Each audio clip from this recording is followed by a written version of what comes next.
On my birthday, Simon brought his little assistant along. He let her make snide remarks about my looks and snatch away my gifts. She even casually advised me, "Young girl, you don't understand. Whatever you want, I'll buy it for you." I smiled faintly and said, "I want to break up." I was stunned when I arrived at the restaurant. There was a young girl sitting next to Simon. Before I could react, she spoke first. "You are, the sister-in-law, right? It's all because your photos are too beautiful, so different from real life. I didn't recognize you at first." Watching the girl's series of exaggerated gestures, I squinted my eyes. "Not bad, Simon. Today is my birthday. I worked overtime for 3 days just so I could have a good meal with him today. But you actually brought a woman who insulted my appearance as soon as we met." I looked at Simon, who was on the phone and didn't notice me. Seeing my stern face, the girl lowered her head in grievance. "Did I say something wrong?" "Sorry, sister-in-law, I'm just a straightforward person. I am Simon's assistant Molly. I heard today is your birthday, so I came along to crash the meal. Don't worry, I will just quietly eat and won't disturb you." Simon finally ended the call. Seeing my tense expression, he immediately tried to please me by planting a kiss on my forehead. "What's wrong? Are you angry?" He followed my gaze and glanced at Molly. "If you're unhappy, I'll have her leave right now." Oh. So he knew I would get angry. Hearing him say that, Molly looked aggrieved, fiddling with her fingers. "Sorry, it's all my fault for making my sister-in-law upset. I really thought it was just a meal, didn't expect she would mind." Impressive. In less than 5 minutes, she insulted my looks and my personality. I'm not so easily manipulated by a few words from her. I lifted my chin. I didn't mind, since we couldn't have a world of just the two of us, it was better to invite more friends. I picked up the phone and invited all the friends who were free. Simon had no choice but to change the reserved seat to a large private room. Several rounds of toasts went back and forth. My friends kept praising my good fortune. Before meeting you, Simon kept his distance from women, and I even suspected his orientation. I just smiled faintly in agreement. I also thought Simon was a distant person. But today, when he decided to bring Molly along, I suddenly realized I didn't really know him. At this moment, he was like a sandwich cookie, being sandwiched between Molly and me on either side. I turned my head and happened to see Molly placing peeled shrimp into his bowl. The two of them naturally exchanged a smile. The discomfort that had just been swallowed surged up again at this moment. Being decent one more time would be like slapping someone in the face. I put down my chopsticks and pushed the whole plate of shrimp in front of her. "If you're so good at peeling, peel the whole plate." Faced with my deliberate challenge, Molly was momentarily at a loss. "Simon." Everyone looked over in unison. She didn't know whether to comply or resist. She could only look pitifully and seek help from Simon with her eyes. However, Simon didn't speak up for her. Instead, he coldly ordered, "What are you standing there for? Peel them if you're told to." The man's indifference made her eyes redden. I don't know if it was intentional or accidental, but as soon as she reached out, her hand was pricked by the sharp spike of the shrimp shell. "Ouch, it hurts." Simon stopped her with a look of disgust. Forget it, clumsy hands." He turned to me, his tone gentle. "Rachel, let me peel it for you." Before I could agree, he rolled up his sleeves and plunged his hand into the plate. His fair fingertips were covered in broth.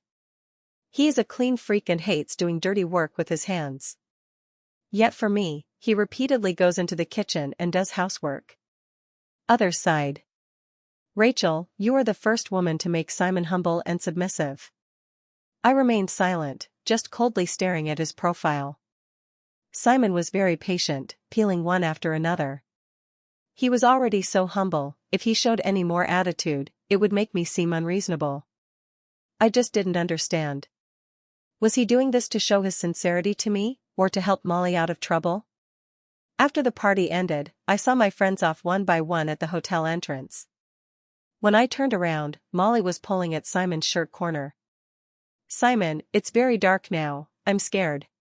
She came in Simon's car, so naturally she wanted him to take her back.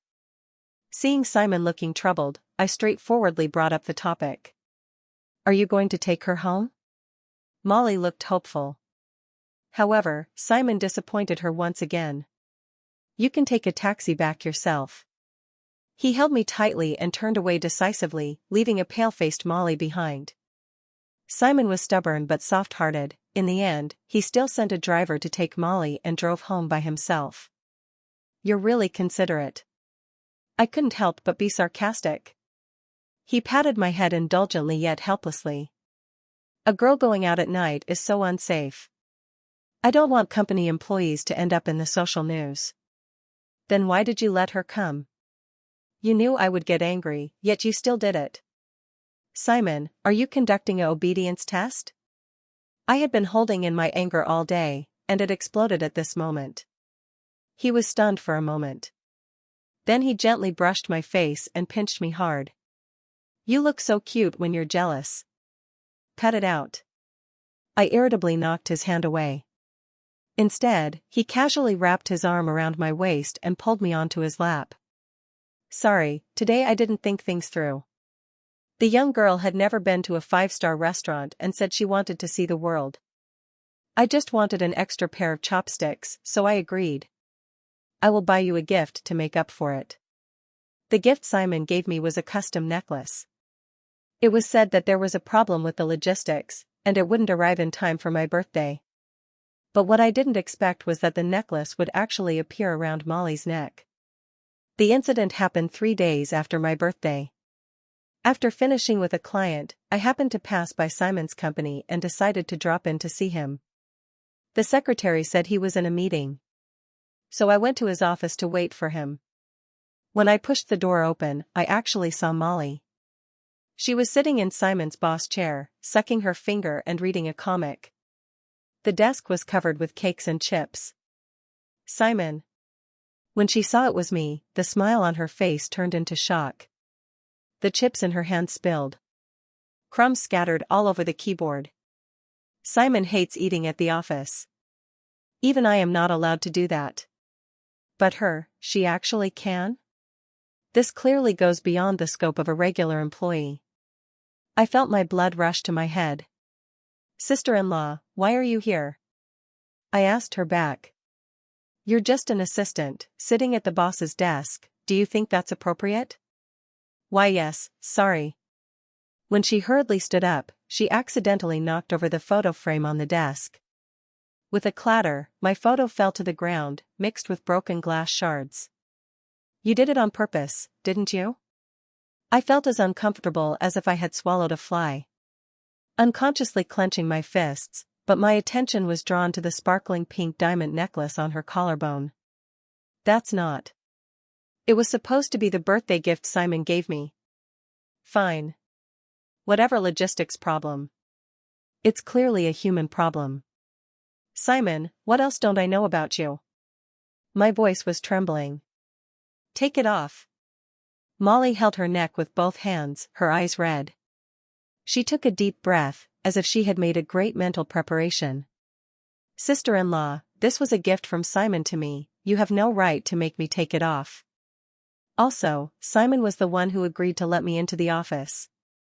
He said I could use everything here as I pleased. Here, I only listened to him. I really admire her. How can she combine grievance and provocation so well? It makes sense though. The president's private office, assistants are not allowed in without permission. She can act lawlessly here and even dare to challenge me because Simon gave her the confidence." Thinking of this, I was so angry that my teeth were chattering and my breathing became difficult. For the first time, I was so angry that I almost lost my mind. For the first time, I felt like I was at a disadvantage. The door was pushed open again. When Simon saw me, his pupils noticeably contracted. Seeing the reinforcements had arrived, Molly even took off the necklace on her own.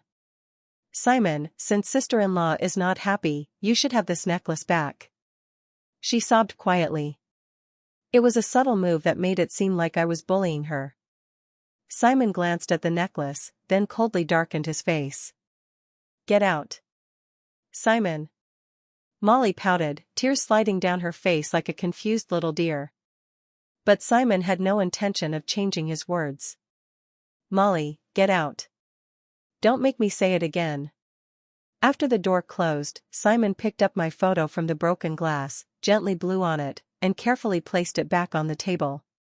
He stepped forward to hug me, but I dodged.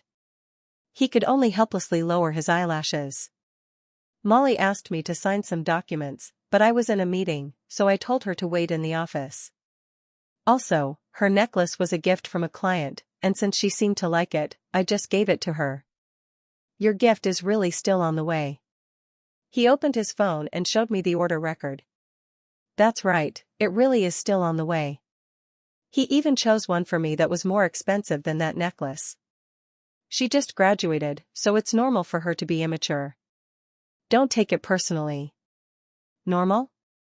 I laughed out loud. You allow her into your private office. You allow her to read comics and eat snacks during work hours. You allow her to wear your clothes and swagger around sitting in your seat. You say this is normal? Also, do you really think I'm stupid? That necklace Molly has is a custom piece, which takes several months to make. But the one he just showed me, although more expensive, was ordered just a week ago. You clearly gave my gift to her and immediately bought another one to make up the numbers. The louder I spoke, the more upset I got. Now you don't even want to put effort into lying to me?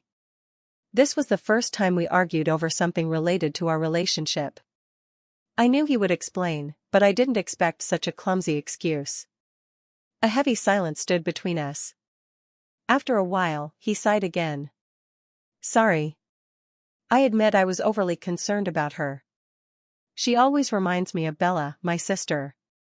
That's all there is to it. There was really nothing between her and me. He stopped arguing. This time I was really wrong. Whatever you want, as long as you can forgive me, anything is fine. I said coldly, I want to break up. No. Simon held me tightly, refusing to let go. Like a child protecting a toy. No, Rachel, don't break up. I stared into his eyes. Sincere, genuine, urgent. Just like when he confessed to me back then. My heart instantly softened. I know nothing has happened between them yet. But... Simon, there won't be a next time. Simon keeps his word. Molly was transferred from the CEO's office to a business position. Without Simon covering for her, she can't slack off at work anymore and is busy every day like a spinning top. On top of that, she had offended quite a few colleagues before by relying on Simon's indulgence. Now that the tiger has fallen to the plains, life suddenly became difficult. I saw her again. She was being scolded harshly by a senior. Making mistakes on files 5 times in a week was bad enough. Now she can't even pour a cup of coffee properly. How did you pass the campus recruitment? Yeah. How did she pass? I asked the person beside me. Simon stared at the girl's embarrassed back, said nothing, and his face was cold. He strode away. Staying 1 second longer would have made it hard to control the urge to protect her. Perhaps it was to make up for the previous guilt. Simon turned down all social engagements. He was more considerate towards me than before. At night, he held me tightly in his arms. Kissed the corner of my eye. Tirelessly confessed his love. The days passed uneventfully. It seemed as if Molly was just a chapter in our relationship. But once, I found him scrolling through past chat records with Molly late at night. Hard to fall asleep. The turning point happened one late night. That day, as we were about to go to bed, Simon received a call from Molly. He hesitated for a moment but answered it. Simon, someone took me to a bar to hang out. I ran away halfway, now I'm lost. Simon, I'm so scared. Molly was crying and couldn't even finish her sentences. Are you going to pick her up? I asked. Simon was already putting on his clothes. Molly was in danger, I couldn't just ignore it. His hands were shaking. I had never seen him so panicked before. When we found Molly, she was crouching by the roadside, fragile and helpless.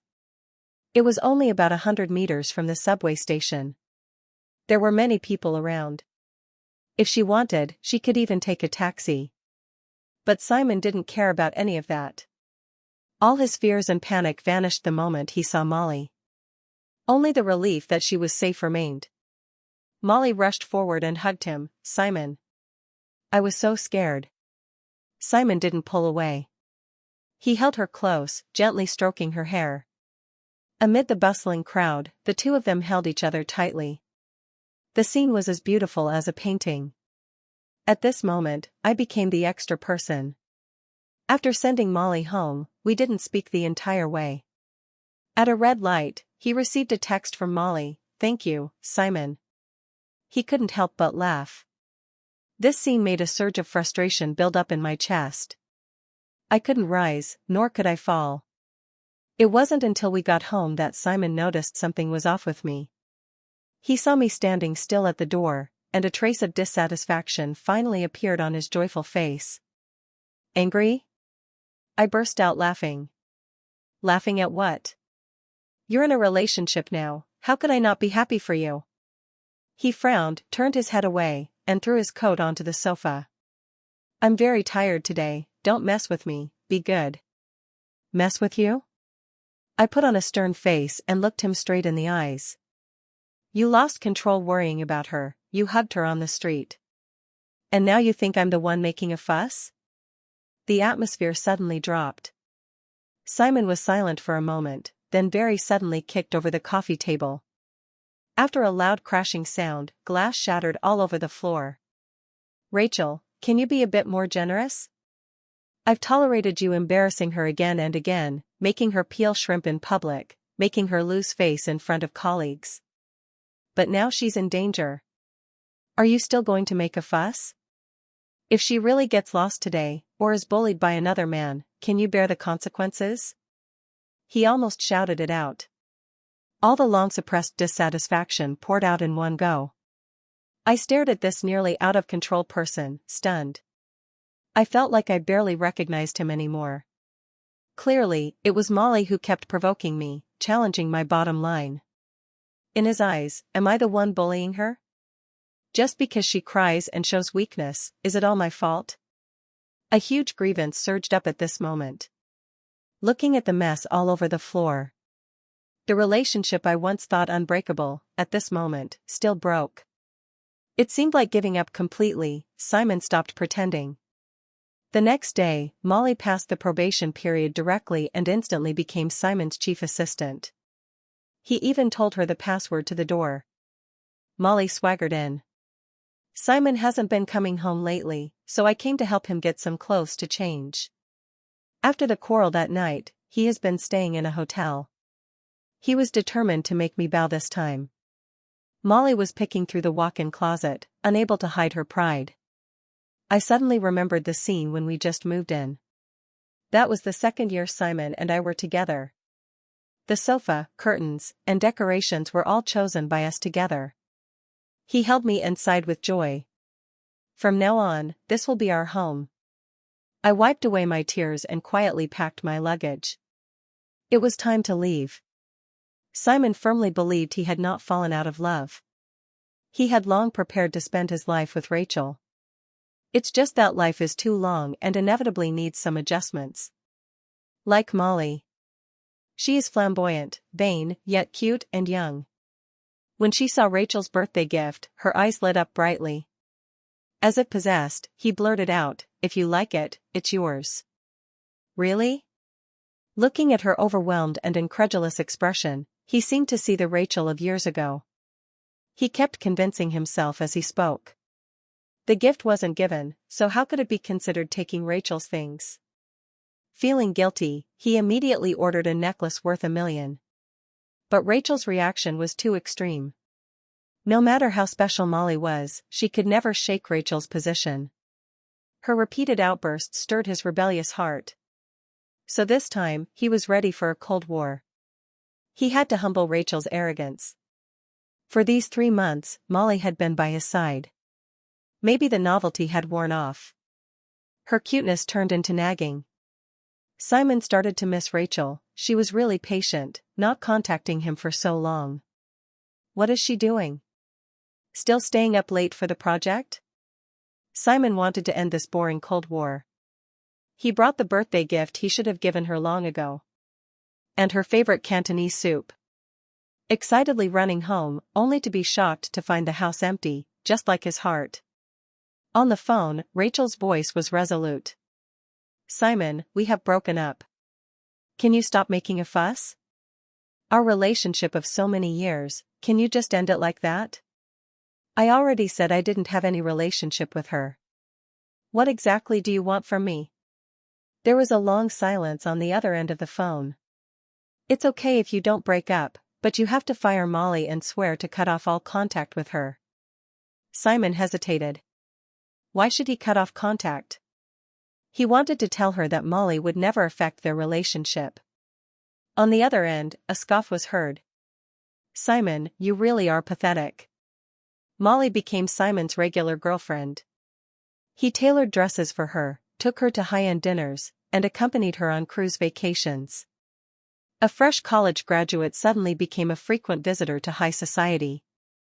Although it wasn't officially announced, she was already treated like the boss's wife at the company. The seniors who once displeased her had all resigned one by one. Simon's brother urged me to turn back. Simon is just a temporary novelty. If you apologize, he'll surely forgive you. Forgive, my ass. Get lost. I hung up, and the phone rang again. I was impatient. Simon and I have already broken up. I don't want to know anything about him. You broke up? This time it was Ken, my high school classmate, calling. It was a bit awkward. Ken didn't press further. He was here to talk about work. I plan to open a guesthouse hotel and hope you can be the chief designer. Ken and I had a good relationship in high school. But after he went abroad, we didn't keep in touch much. Because of this project, we started interacting more again. During this time, we exchanged ideas and even went to many places to seek inspiration. On the day the design plan was finalized, he invited me to dinner. The restaurant was located in a deep alley. It looked unremarkable, but it was actually a high-end Michelin-starred dining place. In the elegant private room, he and I sat facing each other. I suddenly felt nostalgic. I missed those times so much, it felt like being back in high school. We used to eat together then. He raised his eyebrows and poured me some tea. Yeah, back then you would finish your portion and then grab mine, making sure I never ate enough. I awkwardly took the cup. Can't you remember more of the good things about me? I remember everything related to you. I don't believe that. What a boast. He smiled and quietly took a sip of water. The moment I picked up the chopsticks, I was stunned for a moment. All the dishes were actually my favorites. You still remember my taste? Ken raised his eyebrows and picked a chicken wing into my bowl. I wasn't bragging, was I? After finishing the meal, Ken went to get the car. While waiting for him at the door, I heard a familiar voice. Thank you, Simon. I heard this restaurant is very upscale. Later, I want to take more photos to show off on Facebook. Looking up, Molly and Simon were walking this way. The girl was almost clinging to the man. She was dressed in designer clothes, much more luxurious than before. Simon was holding her, smiling indulgently. I had imagined countless reunion scenes, thinking I could desensitize myself. But really seeing this scene still made me feel a surge of grievance. Actually, I've wanted to come to this restaurant for a long time. But Simon was always too busy. Every time we set a time, he would be unable to show up because of something else. After a few times, I just stopped mentioning it. And now, with just one word from Molly, he's happy to join. How ridiculous. Simon noticed me. After a moment of stunned silence, he pushed Molly away and strode over to me. Rachel, you're here too? Maybe realizing that I had already seen the two of them holding each other, his steps faltered. Molly and I are here to talk about work. No need to explain, I don't know you. So guilty, so hypocritical. I brushed past him and walked straight ahead, but he grabbed my wrist. Let go. He seemed very angry. You blocked me, moved without telling me, and now you act like I'm a stranger? Rachel, you're really cruel. I was really amused with anger. But that still can't compare to Simon. I raised my chin and glanced towards Molly. One moment they were all lovey-dovey, and the next moment she distanced herself. Simon's heart is even colder. As the words fell, Molly, as if out of spite, ignored Simon's warning look and stepped forward to hold him. Simon, let's go inside. But Simon pushed her away. Mind the social distance with your boss. Molly instantly turned pale. At that moment, a horn sounded from behind. A black Bentley slowly stopped. Ken rolled down the window. Sorry, I have to take her home. Simon's pupils trembled, his face full of disbelief. Rachel, you and him. I broke free from his hand and looked straight at him. Does it have anything to do with you? I warned him not to provoke me this way. Ignoring the anger in his eyes, I strode forward. He ordered from behind, don't walk away. Ken's expression turned sharp. He stepped forward and blocked me behind him. You have no right to stop her. Simon clenched his fists. Who do you think you are? As the atmosphere grew tense, Molly walked over and quietly grabbed Simon. Simon, my stomach hurts from hunger. Her voice was soft and carried a hint of coquettishness. She was trying to win favor by showing weakness. Simon hesitated as expected. I sneered. Taking advantage of the moment, I got into the car. Ken smiled and closed the door for me. Outside the car door, Molly was holding Simon's arm, mouthing to me that she had won. I returned a smile. I don't want trash, if you love it, just take it. Perhaps sensing my gloom, Ken took a few laps by the river on the way back. The wind blew my hair, and my mood gradually relaxed. Before getting off the car, I apologized to him. After all, Simon misunderstood our relationship. Ken muttered quietly, a misunderstanding is fine. What did you say? Nothing. He looked at me with serious eyes. Rachel, losing you is his loss. His eyes were bright and sparkling, as if filled with starlight. It was like many years ago when I told him that my dream was to become an interior designer. He said, I believe you can do anything. After seeing his car leave, I slowly walked back to the apartment. In front of the elevator door, someone was already waiting. Simon was leaning against the wall, looking dejected. It seemed he had been standing there for a long time. I suddenly realized that he had long found out my new address. The reason he hadn't shown up before was that he simply didn't want to find me. He thought that with 4 years of feelings, I would soon take the initiative to come back. So he casually flirted with Molly. And now, what is called deep affection is nothing more than a performance after witnessing my determination to break up. The only one he loves is himself. I turned to take the stairs. He rushed up again, blocking the stairwell door, pretending to want to hug me. I took 2 steps back and dodged. Don't touch me, you're dirty. Simon paused. Rachel, I checked, you two are just business partners. I'm sorry for wrongly accusing you. I know you still love me. Let's make up. I let out a somewhat sarcastic laugh. What about Molly? I never slept with her. Blood rushed to my head. I swiftly slapped him across the face. Do you think that not sleeping together means no cheating? Simon, Molly dares to provoke me and challenge me, isn't that all with your tacit approval? You two are inseparable, coming and going together. What right do you have to talk to me about reconciliation? His face suddenly turned pale. How can you be so heartless? After so many years of feelings, can you really bear to let go? At this moment, Molly's call came in again. He was stunned for a moment but still pressed the answer button. Simon, where have you been? My stomach hurts so much. His expression grew tense again. I sneered coldly and turned to walk into the elevator. I thought it was over between Simon and me. Unexpectedly, early the next morning, he was standing under my building again. "Rachel, I brought you breakfast. Sugar-free coffee, beef burger, all your favorites." "Don't do this, it's useless." "Then where are you going?" "I'll take you." No need to trouble Simon. Ken's Maybach slowly came to a stop. He swung his long legs out and gentlemanly opened the car door for me. After I got in, he proudly waved at Simon. "Rachel and I have something to do, we're leaving first." Simon stood there stunned, holding the breakfast, looking a bit embarrassed. As the car drove on, he became smaller and smaller, eventually turning into a tiny dot. The hotel had entered the construction phase. Ken was a responsible boss who personally handled many matters. Whenever the company had free time, he would come over to discuss the flooring, walls, and decorative elements. Every night, he would see me home. And Simon would also be waiting there on time. Pitifully. As if always waiting for me to turn back. Ken couldn't help but mock.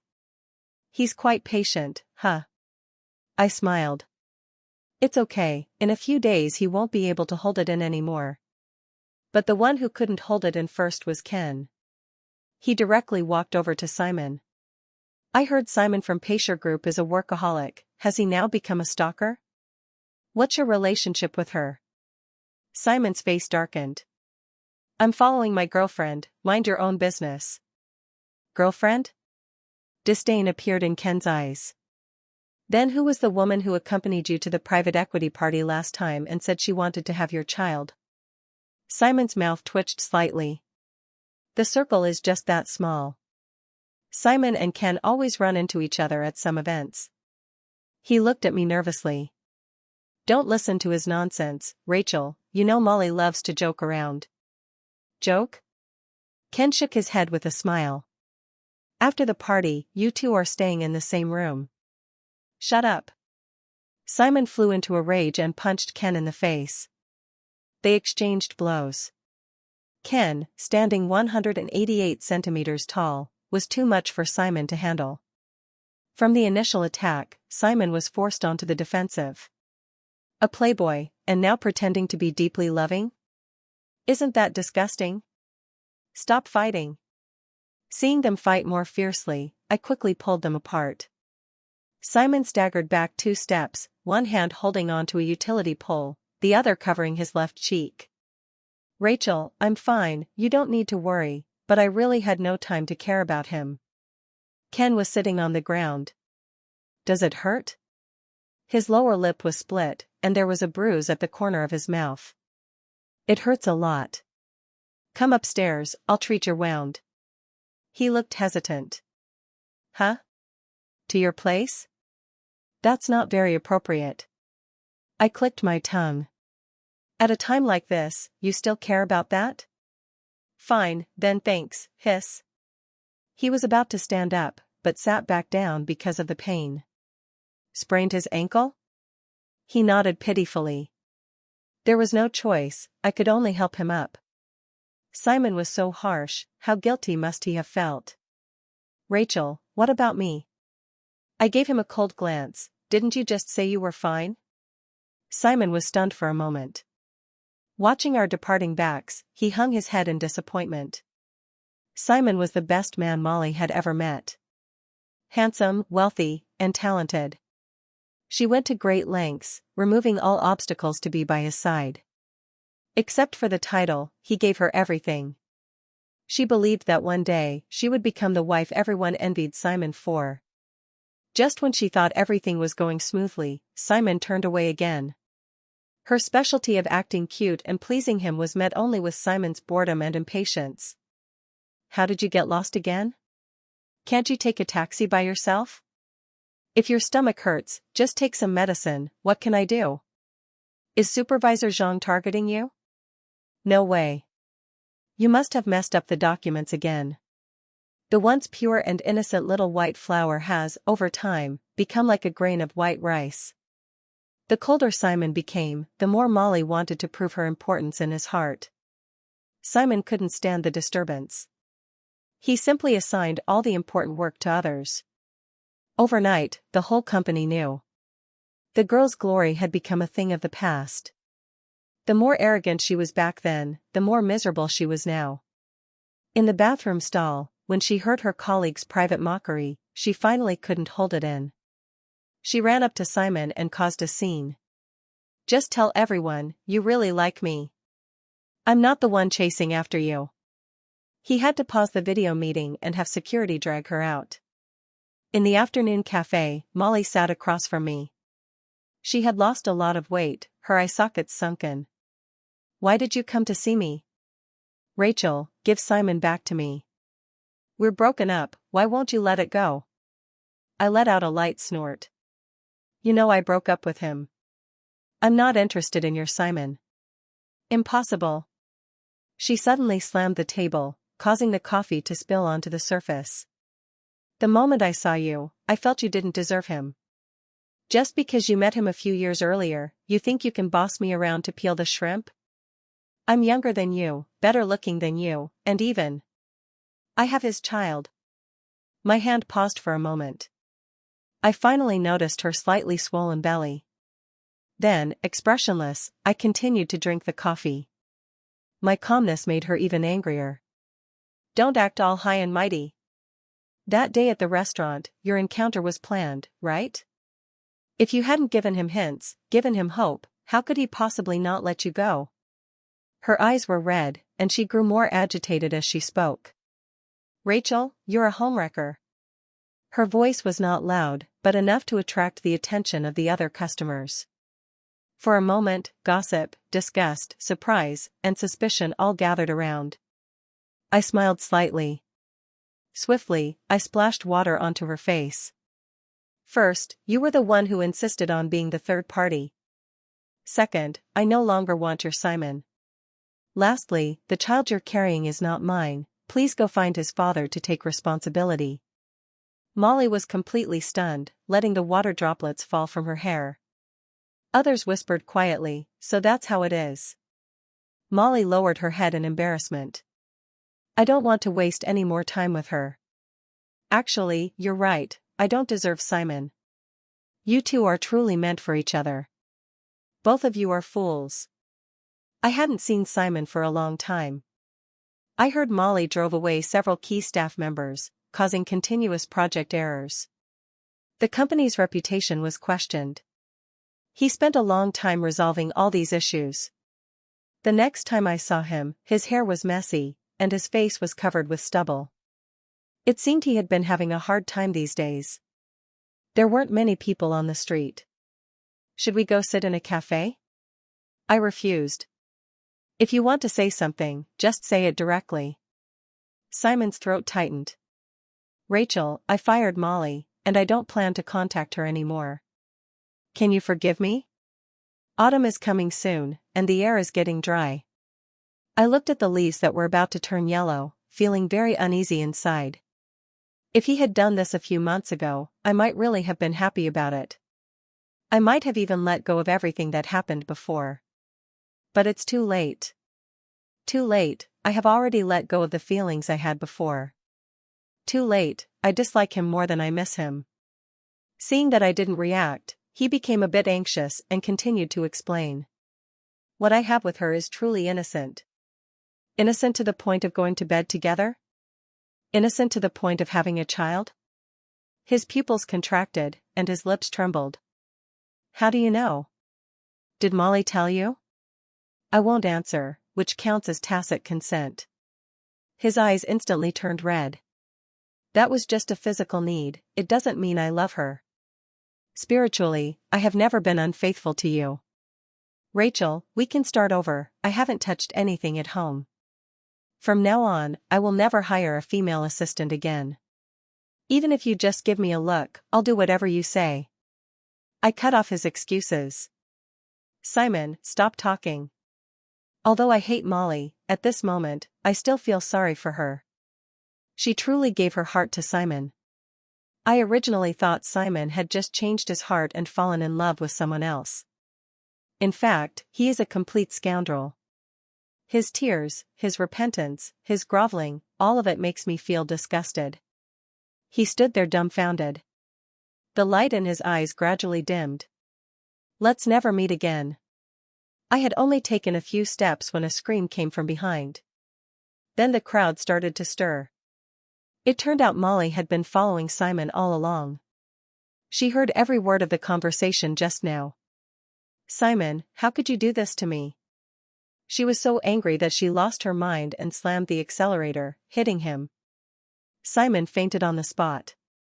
Molly looked at the man lying on the ground and suddenly came to her senses. She was trembling with fear. What should I do? I think I made a mistake. I hope I didn't kill him. And the next second, she clutched her abdomen and bent down. The pain twisted her entire face. My stomach.